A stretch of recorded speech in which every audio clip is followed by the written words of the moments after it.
Christ tout et en tous, et l'explication de la création elle-même.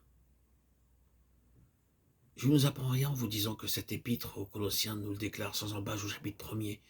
Nous y lisons en effet qu'en lui ont été créées toutes choses qui sont dans les cieux et sur la terre, les visibles et les invisibles, trône, dignité, domination, autorité. Tout a été créé par lui et pour lui. Il est avant toute chose, et toute chose subsiste en lui. Colossiens 1, 3, 11. Voilà donc une proposition assez vaste qui établit clairement que c'est en Christ qu'il faut trouver l'explication de la création tout entière. Pourquoi la création? Pourquoi Dieu a-t-il choisi par Christ, mis l'univers sur pied? Pourquoi cet immense système existe-t-il et se maintient-il? Comment expliquer le monde?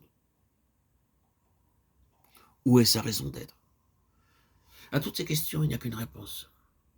C'est pour Christ. Soit tout, en tous et en tous.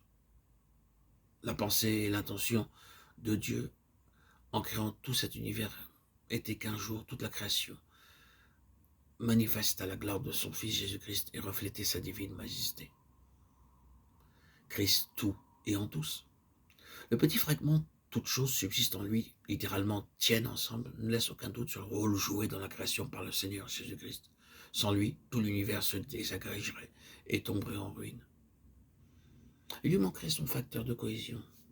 Il n'aurait plus de raison de se maintenir en un tout concret. Si les éléments tiennent ensemble, s'il n'y a ni désagrégation, ni morcellement, ni émiettement, c'est parce que, de par la volonté de Dieu, le Seigneur Jésus est le centre de l'univers. C'est lui qui le gouverne. C'est lui, le Fils de Dieu, qui explique la création. Car sans lui, il n'en aurait jamais eu. Faites abstraction de lui et la création n'a plus d'objet. Elle perd sa raison d'être. La pensée centrale et directive de Dieu à l'heure de la création de toutes choses fut que cet univers devint une expression de Jésus-Christ afin qu'il soit tout et en tous. Après tout, qu'en avons-nous de plus, pourriez-vous dire? Si la chose vous laisse froid à ce point, voici qui va peut-être réchauffer votre intérêt. Les perspectives, en effet, sont les suivantes. Quand Dieu sera parvenu aux fins qu'il s'est proposé de toute éternité, et il va y parvenir, l'univers tout entier, jusqu'à son dernier atome, rayonnera de la gloire de Jésus-Christ. N'y a-t-il pas là de quoi nous réjouir?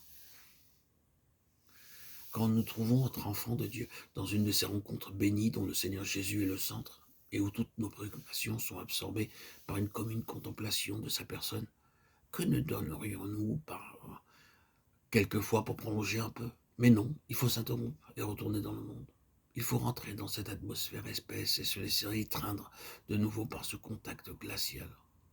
Or, s'il y a pour nous une telle bénédiction à nous trouver ainsi isolés avec le Seigneur et les siens, malgré tout ce qu'une telle rencontre a encore d'imparfait, que sera-ce quand se lèvera pour nous le jour éternel, où il n'y aura plus besoin de retourner dans le monde le lundi matin, quand nous ne pourrons rien toucher sans entrer en contact avec le Seigneur Jésus, quand l'univers entier sera plein de lui, Christ, tout, en tous et en tout. Le voilà l'objectif de Dieu, c'est là. Ce qu'il a décidé, l'univers entier sera un jour une expression de Jésus.